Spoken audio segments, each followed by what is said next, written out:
point in our agenda before I need to make conclusions. And there will be another debate about technology and democracy. And so I ask participants of this debate to take their seats.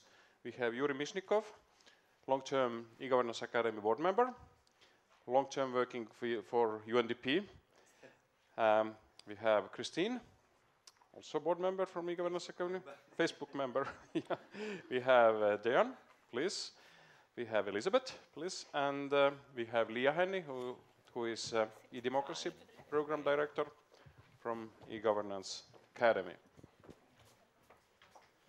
Yeah. Yeah.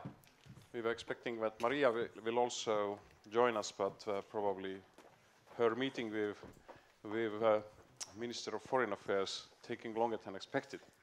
So, we have put the question that is open governance replacing the e-government? And first of all, let us clarify what is open governance, what kind of mythical animal it is. I think everybody has his own vision about it. It's like if you touch the elephant in dark room, so everybody can describe it a little bit differently. But Leah, you have been attended in this process from the very beginning, so maybe just give us a short explanation what about we are talking if we are talking about open governance. Okay, Hannes.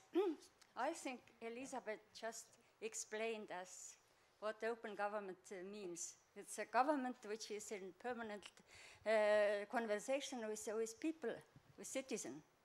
But maybe you want me to explain the title of our conference.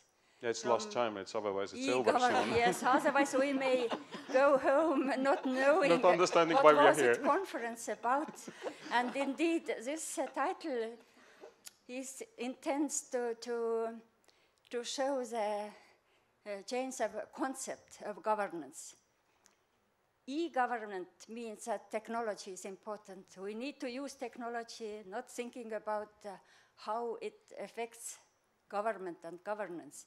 But open governance wants to put stress on the content of governance, on the principles of governance, democratic governance. Open government is democratic government. And open governance is governance which is based on principles of accountability, transparency, citizen engagement. So this is what we expect the electronic government will provide us open government as a result, and we are working for that aim. You were explaining open government with very kind words, but what is the point of technology in today's e-government? Today's open government? Okay, technology is very important. And as we heard today, technology can offer everything we want. But what we want is an issue. This is what we need to ask from the government officials, probably. Or we need to ask from the citizens. Absolutely. I think we need to ask from ourselves, as citizens of Estonia, other countries, what kind of government we want, what kind of democracy we want. And it is obvious that democracy is also a field of human activity which should be transformed. And we can see this process going on in many countries, also in Estonia.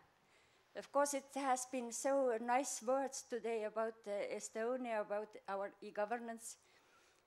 But actually, I know that our own people are quite critical, and only now maybe we have reached the point where really technology makes a difference, that citizens as well, the government becomes ready to make this real transformation of governance. And from my opinion, the important question is it an evolutionary process? Can we step by step reform the democratic processes in our country? Or is it like a revolution where something happens, people go to demonstrate, to demand a different government? Probably, unless you know what happened in Estonia last year, what happened in Estonia during this year. It is a process which promises that things will change in Estonia, and we will really have open government, not only e-government, which is prominent and well known on international level. Our ambition in e-governance academy is that Estonia should be the most democratic country in the world, and I think we need to work for this ambition.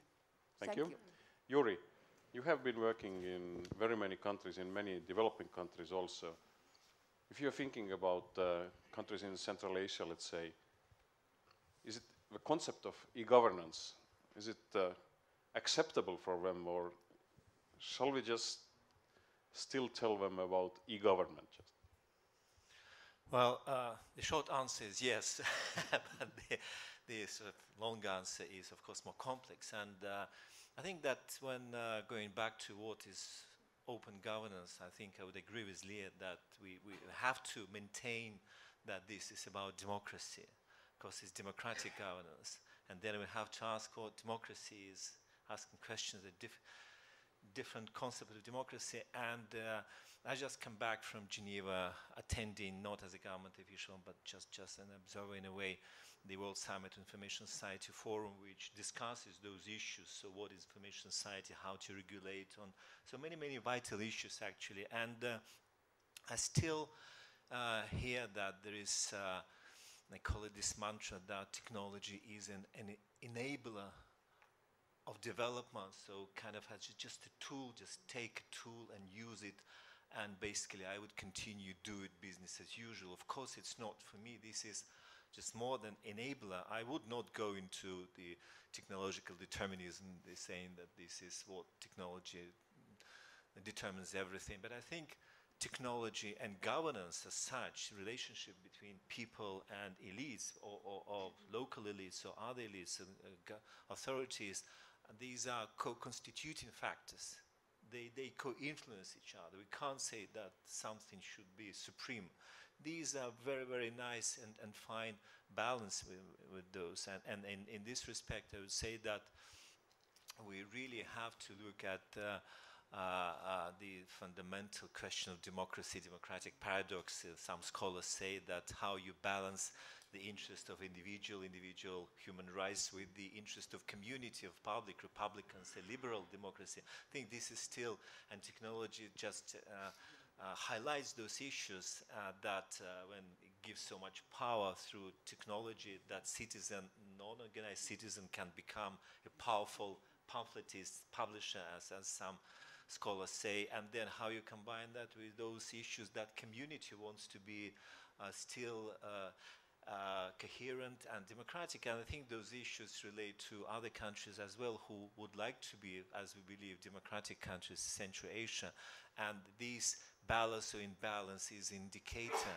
And technology is still often viewed as enabler, not as a factor which can change from more fundamental issues between relationship between citizens. And this is still a problem. I think that more effort could be done in that respect, highlighting those issues. And by the Governance Academy, that's not just about technology, and demystify a little bit and say that there is more on that. So that's what my long answer be. Yeah. Thank you. Dejan, what do you think? I think if you are talking about e-government, you see huge business immediately. If you're talking about open governance, is there still business for your company? Oh, absolutely. Indeed, you know, when we speak about the open government, it's the opportunity to give the ability to all the citizens and businesses to participate in the governance using the information technology. So that's where I see the link between e-government and open government, because e-government is there to enable those services and electronic service delivery exposed to citizens, businesses, and government employees in order to be included, in order to be participating in the governance, provide the feedback. You know, I always like to to draw the analogy between the government, the successful government, and the successful company. Successful government is in the business of serving their customers to ensure their satisfaction for the sake of being re-elected, right? So if you are the government and wants to be re-elected, you'd better make your customers happy. And your customers are citizens who want not to stand in front of the tellers. They want to participate in the governance. Your customers are businesses who want to spend as least as possible time paying corporate taxes and doing all of the administrative work in the electronic way so they don't get sick when they need to spend time and time in front of the tellers doing the corporate paperwork. And you want your customers, being the government employees, to be happy because you want them to get trained, to develop their careers in public sector, to use the best possible tools that are available today in order to serve citizens and businesses.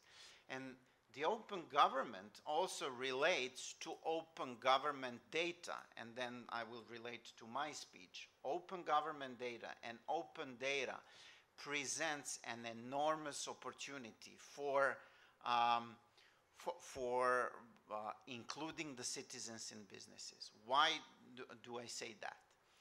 Open data is a public data, public sector information that today is available on some dead servers in the governments worldwide and not utilized at all. Using the power of cloud computing, we can get that open data, public data, and put it in a cloud, and then encourage the army of application developers in Estonia and other countries and say, look, there's this public data, there's no issues around data privacy and data protection, it's open, why don't you guys just build apps that run on iPads, smartphones, Windows phones, whatever, and make the citizens happy? Just like a president said, this garbage collection application is a perfect example of open government data application that just use the data that is not confidential and deliver the huge value to the citizens so we can have clean forests now. And that's actually a great connection and great parallel between e-government and open government. And again, we as a company like Microsoft promotes Open Government Data Initiative, OGDI, that is, by the way, fully open source, right? In order to enable army of application developers to deliver the value to the citizens. Thank you. Christine? What do you think? You're now a government official, so are you happy that you must provide open governance for Austrian citizens? Very happy. Great. As a civil servant, you're supposed to be happy and not complain, you know? But we do it all the time. And I've mentioned it earlier that it's quite interesting to see it from the inside. And I want to go back again to your picture this morning about the government and the governance. And you're showing the picture of a jigsaw. And I think we need both, and we need to get it in balance. And from the inside view, I'm telling you there is no balance because, as I mentioned earlier, civil service or civil servants, let's say country from Austria, for example, where we have quite a high level in terms of digitization, but it doesn't meet the standards to really go for open governance. Yeah? So the individuals in the service, for example, we cannot access the third biggest country, as you were mentioning, because these sites are blocked. You know, we cannot access Facebook. I mean, I'm using it as a private, of course, as a citizen, and I have my tablet with me, so I can use it any time.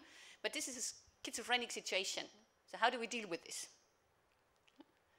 So I kind of like this picture because I think we need to get the balance right, and we shouldn't throw out the baby with the bathwater. Coming back to your point, do we want an evolution or a revolution? Yeah, and I think, seeing it from the inside, what has happened in countries that had the money to afford it, we were just putting old wine in new bottles. And this attitude needs to change. And there's a lot of hard work to do. And I think a lot lies in this understanding of this, what you have mentioned, Elizabeth, about the new type of leadership, the conversational leadership. And that has to filter down to all the levels. And you have to also support those people, the innovators and the creative people, the people who would like to converse about these flaws in the civil service, and help them to help from bottom up, you know, this kind of movement. So top down and bottom up in terms of a functioning conversational management style. Thank you. Elizabeth, you told us that if a Facebook will be a country, it will be third largest country in the world. So now think if you will be the communication manager of this country, online country, not really existing, but just online country. How you envision how you will provide the services in this country? Well, what a fascinating question, because in some ways it feels as though those are the exact types of questions that we do challenge ourselves to think about. You know, given people's desire to have so much control over how it is that their information is shared and how their information is placed online. I think one of the most important aspects of this big of a country, 1 billion people strong, that we recognize at Facebook is that some people are going to be very actively involved in certain decisions, and some people really don't care or have an interest in that involvement.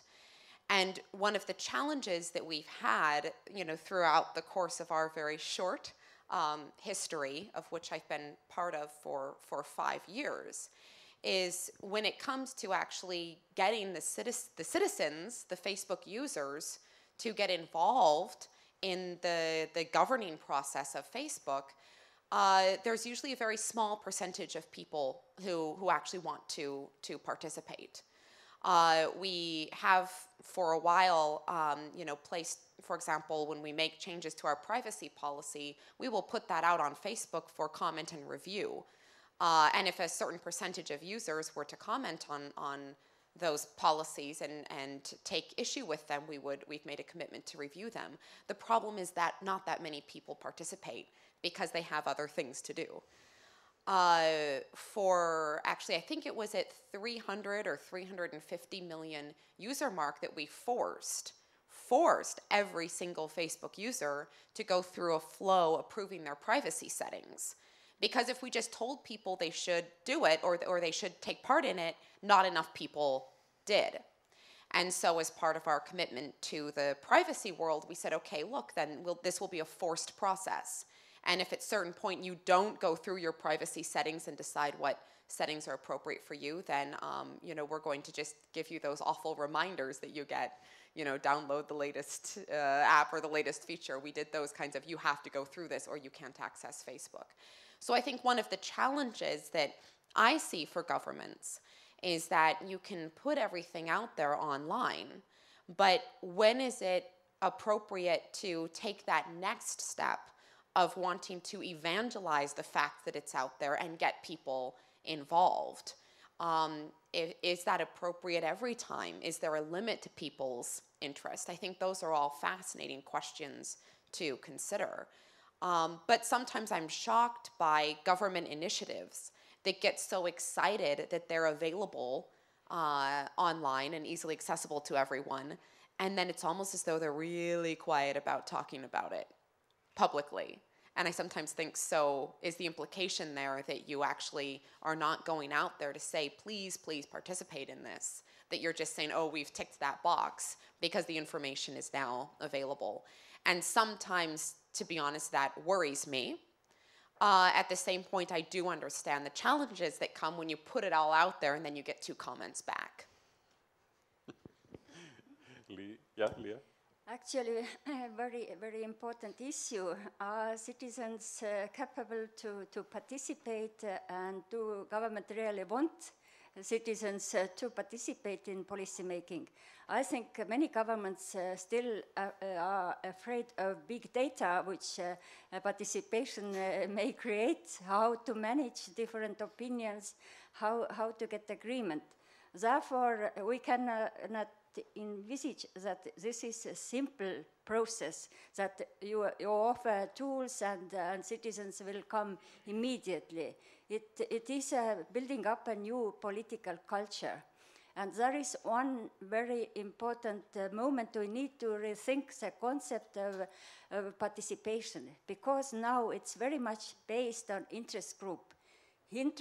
Different interests are engaged, organized groups in society. But if we think about this issue, there is no equality, no equal opportunities for citizens to participate. And therefore, I think technology can create a situation where individuals have access not only to the data sets, but to the processes within the government. And then the responsibility is divided between citizens and government. Now, when the processes are hidden, citizens have no opportunity to affect the processes. They can only realize some bills after the draft is or almost ready.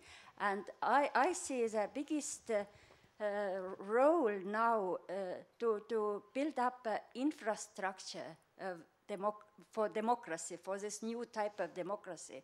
It's a legal environment, it's a technological tools for citizen participation, and it's also a political culture, mindset of civil servants and citizens to make a change. But also what I can see, at least in Estonia, is a readiness of many citizens to make this change happen.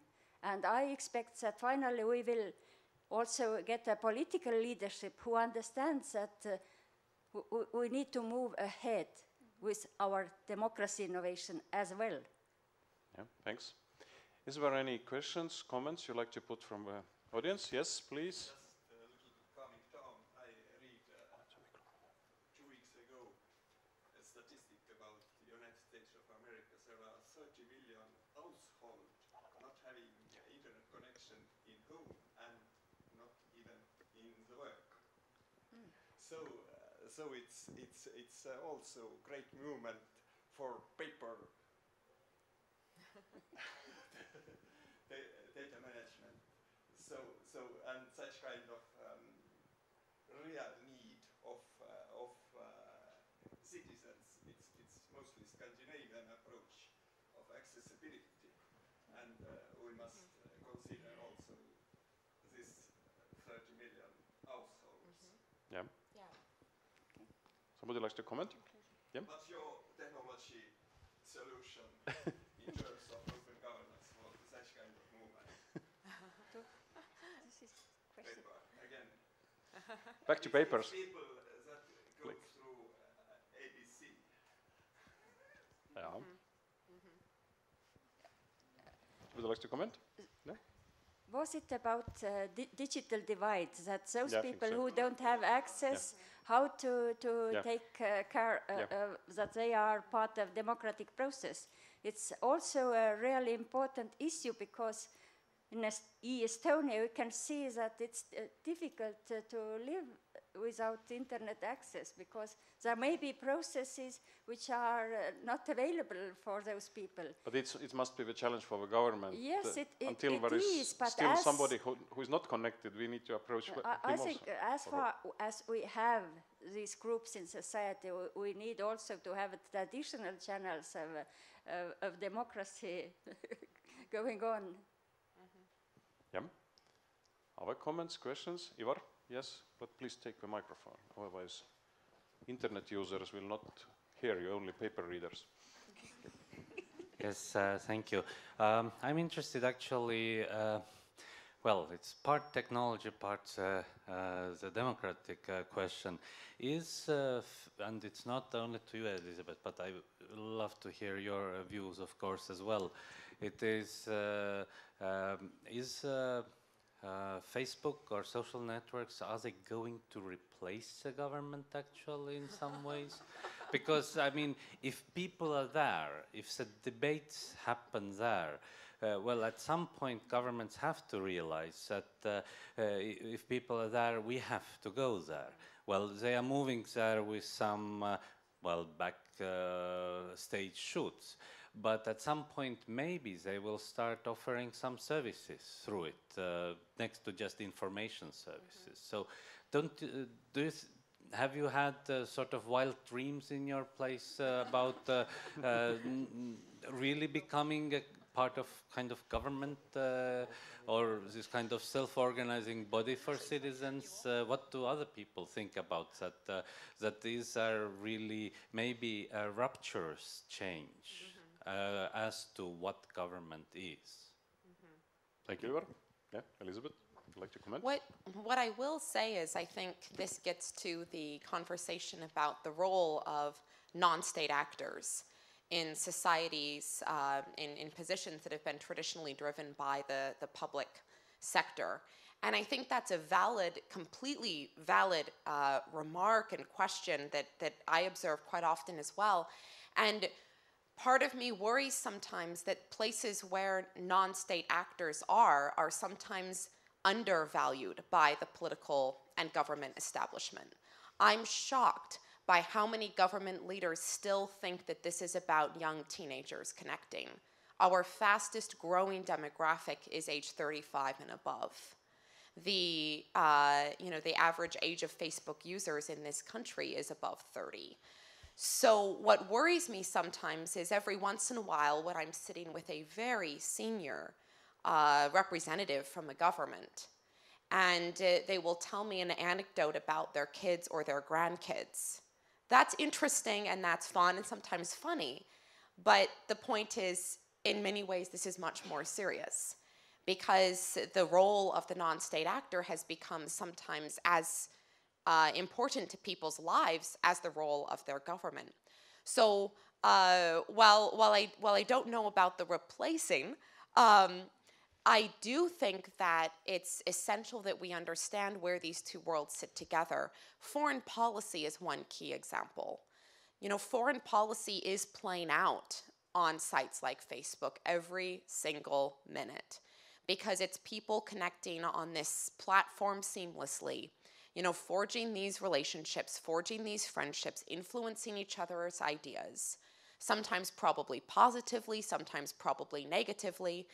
But Facebook is now a tool of foreign policy. Some diplomats, some ambassadors, some foreign ministries understand that, and some aren't quite there yet.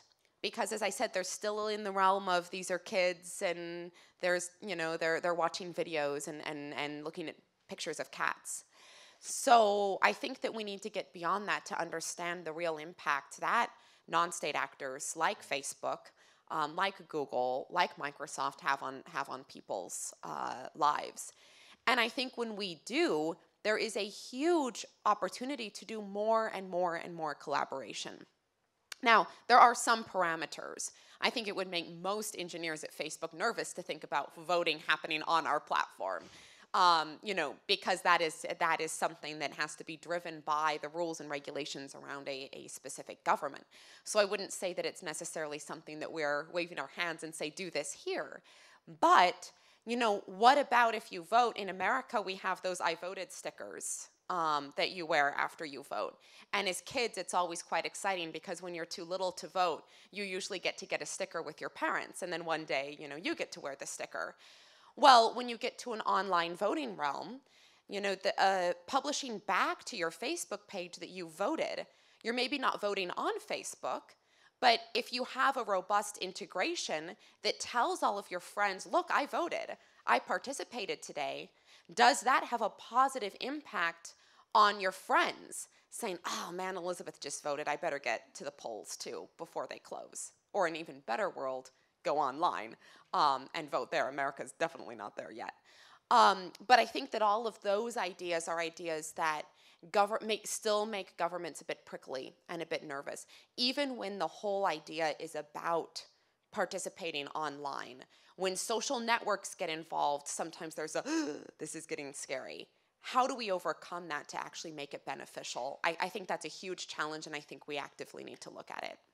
I propose that your engineers will develop this online sticker in Facebook until 10th of October this year. We need it really. Because We're our on it. online voting is starting, I think, on 10th of October this year. So maybe we can match just the efforts. Let's do it. Yeah, let's do it.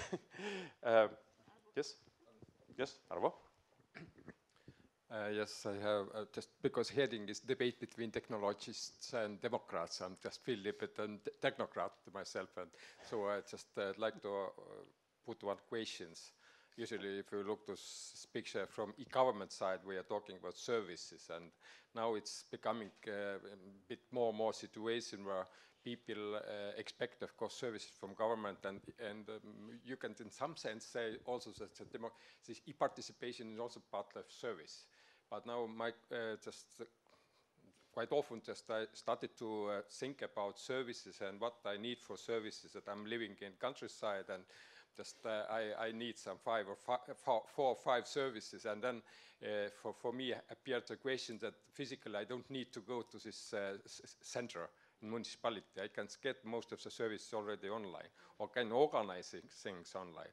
So maybe in future people are starting to choose these municipalities or these countries where you can feel like virtual person, you get better services, and you really don't need to be physically here. You can be kind of virtually in some other place, like getting services. What do you think about this, like a slightly future where people are not so much related anymore with the physical place, but they are just expecting services, and also e-participation might be one service in a sense that those municipalities or those countries who are more open for discussion, they can choose those places. Yes. Sorry, a bit philosophic. But. That's okay, that's why we are here. Yeah. Anyone likes to comment? Yeah, Dan? Sure. Well, you just described the customer satisfaction example that I mentioned, because as a customer of the government, you are happier because you can sit at your home in a beautiful countryside, getting a permit or, you know, voting or whatever, instead of standing in a line in front of some teller and coming to the teller just for the glass to be closed, saying back in 5 minutes or things like that, right? So e-governance services actually enable you to do that. I would like to comment on Elizabeth's remark that you were saying that you were surprised with the fact that a lot of government officials still consider this to be teenagers connecting. I'm actually not surprised. You know, we here live in a technology world, so we live that technology on a daily basis, and hence we fully adopted it. There's government officials that are afraid of a change, and they don't want to go out of their comfort zone. So they have a totally different mindset and totally different way of thinking.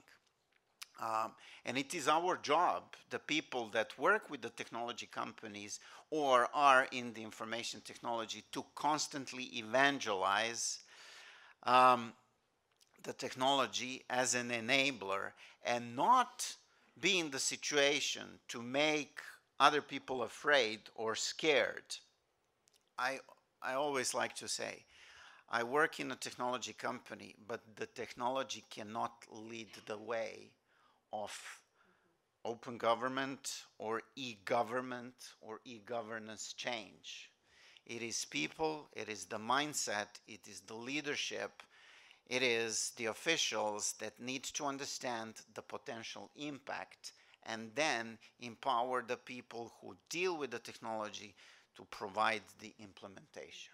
And it is our job to constantly evangelize, and hence I applaud to this organization, e-Government Academy, because this is one of the shiniest and best examples of evangelizing this vehicle that can help e-governance, that can help the change, rather than government officials thinking that we actually want to lead the change. We don't. We live in a technology world and we want to enable. We want to be a very, very powerful enabler of that change. Correct. Yuri, would you like to comment? I think that we have to see, sort of put some perspective into that, and as I said, that the issue of co-evolution of technology and society, how they mutually influenced each other. If you go back some decades, we know that computers were used for accounting. Of course, the use of computers for accounting didn't change the nature of accounting. In essence, we still have balances, we still have debit, credit. So there are some issues, but I think what is important here, that the whole paradigm of participation probably would need to be rethought. That it's not, we talk about government, of course it's key issue, government-citizen relationship, how participation, but yes, we know that the number of people participating in decision-making is small, and there is a lot of reasons perhaps for that, and most of the assessments of participation not very positive either. And but we're missing the major change perhaps happening not in this particular relationship. It may take time to forge that, but within society, among citizens themselves, I think that the fact that they actively discuss issues among their peers, be it viewed as a foreign policy issues for some, or they may consider that as just their peer-to-peer conversations, this is where this new type of socialization is happening, civic culture in a way which, as we know, Robert Putin said that it has been destroyed and American civic culture collapsed, So it may be emerging in a different form, in that form, but this is where it's happening. People are not stupid, of course. If they don't participate in something, they see no reason for that participation. So we may see a different type of society, and then the government may adapt. So far we see that the government wants society to adjust, but perhaps the trend is different. This is society is changing quite fundamentally, and we have to look. And if people discuss issues among themselves, it could be different groups. That's fine, but this is also participation in a way. Thank you. I'd like to put my last question to a broader international perspective, because e-Governance Academy is definitely working in very broad international perspective. So we have Open Government Partnership led by US government. What is great, and I think there is over 50 governments now participating. So is it bringing somehow e-government issues and better governance issues back to the political agendas of the governments worldwide? And do you think, is it kind of competition between the governments somehow, like a what is Eurovision contest, what is right now running? Everybody likes to provide better song. What is, for me, it's miracle how you can measure the songs, but it's the same actually with the governments. Who can provide better public services online? Is it helping us, or is it just kind of political agenda for somebody? Okay. Since I am in this network of Open Government Partnership, and e-Governance Academy is a coordinator of Estonian civil society organizations network to support Open Government Partnership. So I can see the conversations worldwide about what will be outcome of Open Government Partnership and how to measure the success, what kind of indicators should be taken as a basis. But the process is like that governments themselves need to report about their action plan implementation, and this should be done together with civil society organizations. So I imagine when Estonian government is ready with their report, of course, if we are critical, we can express our views, and it may be reflected also on international level. Therefore, governments taking care of their international image probably will try hard to make a good report from their countries. And there is also outside watchdog mechanism where independent experts will scrutinize and will provide evaluation of the country's progress. So I really see an opportunity that there will be a positive result, but the major factor is still partnership of government and civil society to make change. No international actor can do it, but only we together, citizens and government. And this is the most important aspect of open government partnership. Thank you. Thank you. Any other comments? Yeah? Christine? Yeah.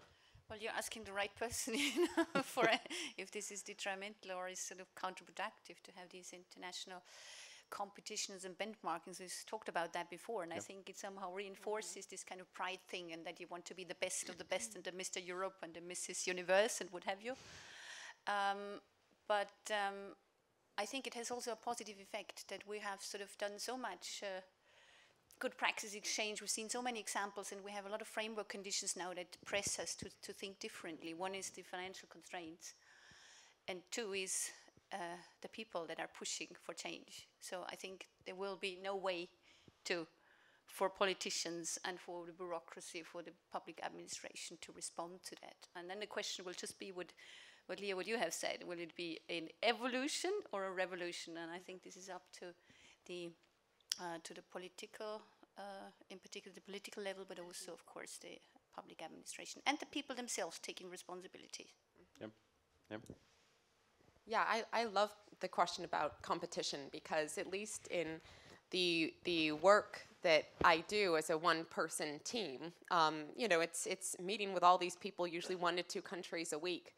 And what amuses me often about conversations with politicians or ministries is that at the beginning we'll talk about their approach to Facebook, their Facebook page, how they use it, products, services, et cetera, et cetera, et cetera.